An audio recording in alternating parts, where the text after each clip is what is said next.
Halo semuanya, bertemu lagi dengan saya Arlin Aryastiani dari tim Siap Kerja Pasker ID yang akan membawakan topik mengenai penggunaan email dalam dunia kerja. Topik ini akan membahas terkait penggunaan corporate email dan juga etika dalam penggunaan email. Surat elektronik atau email memiliki peranan yang cukup penting dalam dunia pekerjaan karena akan membantu terjalinnya komunikasi dengan efektif dan efisien. Oleh karena itu, biasanya perusahaan akan memberikan email khusus kepada karyawannya yang disebut corporate email. Corporate email atau email perusahaan merupakan alternatif teknologi yang dapat digunakan para pelaku bisnis untuk membuat email dengan menggunakan domain perusahaan. Hal itu tentu dapat meningkatkan integritas dan profesionalitas perusahaan di mata pelanggan maupun rekan bisnis. Oleh karena itu, tidak heran jika saat ini banyak pelaku bisnis yang menggunakan corporate email untuk memberikan keuntungan besar bagi perusahaannya. Secara sederhana, ada beberapa fungsi dari corporate email, sehingga perusahaan perlu menggunakannya. Pertama, tempat penyimpanan data paling aman. Fungsi utama dari corporate email adalah sebagai sarana surat menyurat perusahaan kepada pelanggan atau sebaliknya. Sayangnya, banyak pelaku bisnis yang memandang corporate email sebelah mata, sebab terlihat biasa saja dan jauh dari kesan menarik.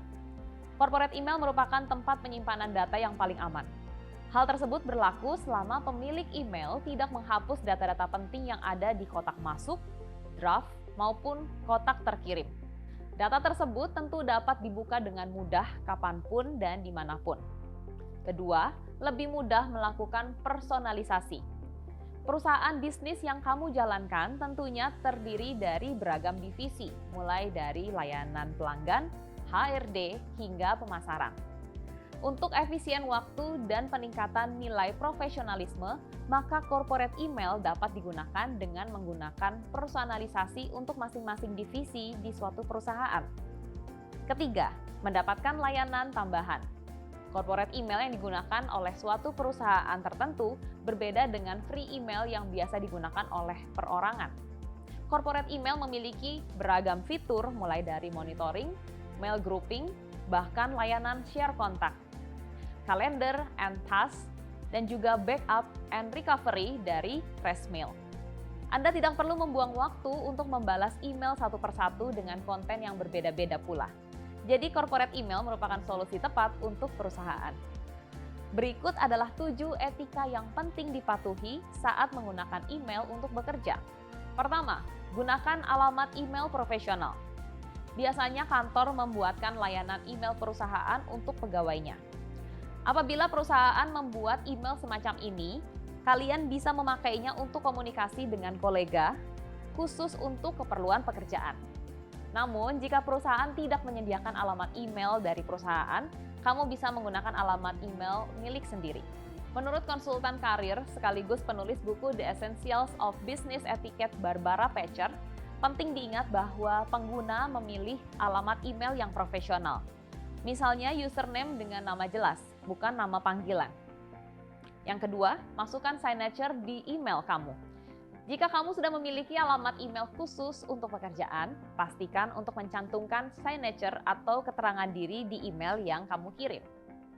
Kamu bisa mengaturnya dengan menuliskan nama lengkap, nama perusahaan, jabatan di kantor, alamat kantor, dan nomor telepon. Ketiga, pastikan mengirim email ke alamat yang benar.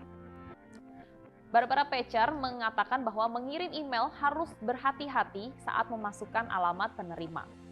Jangan sampai salah mengeja alamat email atau malah mengirimkannya kepada alamat email lain karena hal tersebut cukup memalukan. Keempat, memasukkan alamat email belakangan. Jika kamu hendak mengirim email yang di dalamnya terlampir sebuah file dokumen, pastikan untuk mengisi alamat email belakangan. Pastikan kamu sudah menuliskan semua pesan dan mengunggah file yang hendak kamu kirim. Dengan begitu, tidak akan ada resiko kamu mengirimkan email yang masih kurang lengkap dan harus mengirimkannya kembali. Kelima, jangan menyapa penerima email dengan nama sapaan. Ingat, email yang dikirim ke kolega kerja bersifat profesional.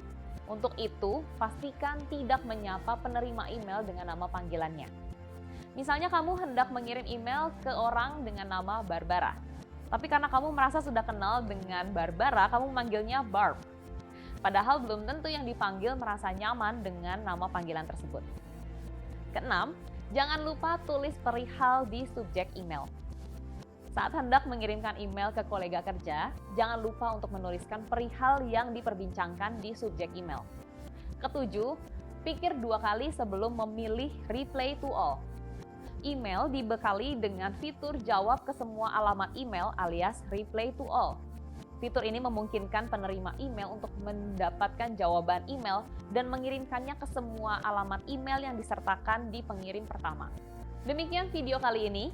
Semoga bisa lebih memudahkan teman-teman dalam menggunakan email yang pastinya penting dan dibutuhkan di dunia kerja. Jika teman-teman ingin mempelajari lebih dalam terkait penggunaan email, Anda dapat mengakses tutorialnya di platform YouTube dan platform gratis lainnya. Selamat belajar, sampai jumpa di video selanjutnya.